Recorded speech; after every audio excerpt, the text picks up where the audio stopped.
He will be challenged here, though. It's been a much different lead up to these games than it was 4 years ago. If you ask Phelps and his coach Bob Bowman said neither one of us had any fun in London. As a young teenager, no one had more fun than Phelps did, and he's back to that happy swimmer that he was as a 15-year-old, and it is shown in the pool as he comes in really the best shape we've ever seen him in as a 31-year-old tomorrow, Rowdy. Well, I think as this race shapes up, you're going to see a couple of things happen. First of all, Tom Shields, right above Michael Phelps, has that easy early speed. He'll be a challenger in the 100 butterfly. And then Jack Conger, way up there in lane number 1. I think he could be a factor, Dan. He is coming off the pace, definitely. He's way up there on top of your screen. Looks like he's completely out of it now, but he'll close very well if he can just keep it close at the 150. Conger swam the double last night. That's why he's up there in lane 1. If you're wondering how wasn't all that impressive, but last year the second fastest American.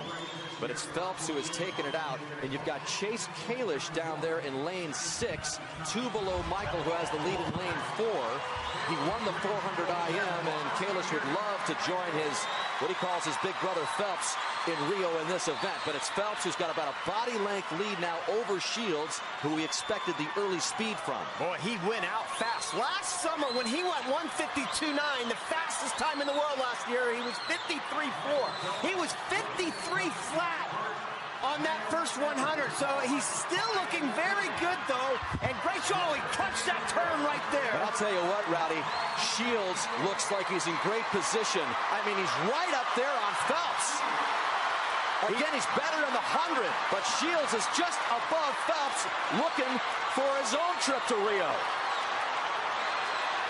Wow. I don't know, Dan. Phelps is starting to come back on Shields a little bit, but Shields is tightening up as well. Phelps is going to win it.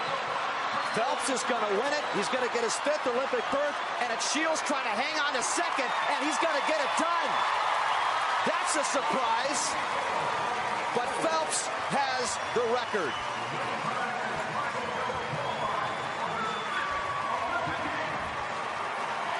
First man to make 5 U.S. Olympic swimming teams. And Shields, there he is, holding up 5.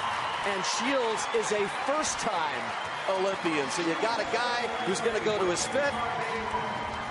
And 24-year-old Tom Shields, who's going to go to his 1st. He's better in the 100, Rowdy, even though in the early part of his career, the 200 was what he was best at. There is no doubt Tom Shields is going to be a huge challenge to Michael when we get to that 100. I don't think Michael's going to be happy with that time. Again, you look at that beautiful stroke he has. He juts that chin right along the surface of the water. I don't think he's rested completely here at these trials. I think he's pointing toward Rio. He knows exactly what he needs to do as he comes into this 100 turn. He nailed his first 2 turns, the 50 and the 100. The 3rd turn was where he really came up short on it. Watch this 3rd turn here. He just takes that extra stroke. In fact, he was telling me about that the other night. He said, I don't want to take that extra half stroke if I don't have to. If I have to, I'm going to. He did that on that turn. He starts to tighten up just a little bit, but still looking pretty good. He's not going to be happy with the time, but hey, 5 Olympic teams. 5th trials, but this is the only race he's been in the final.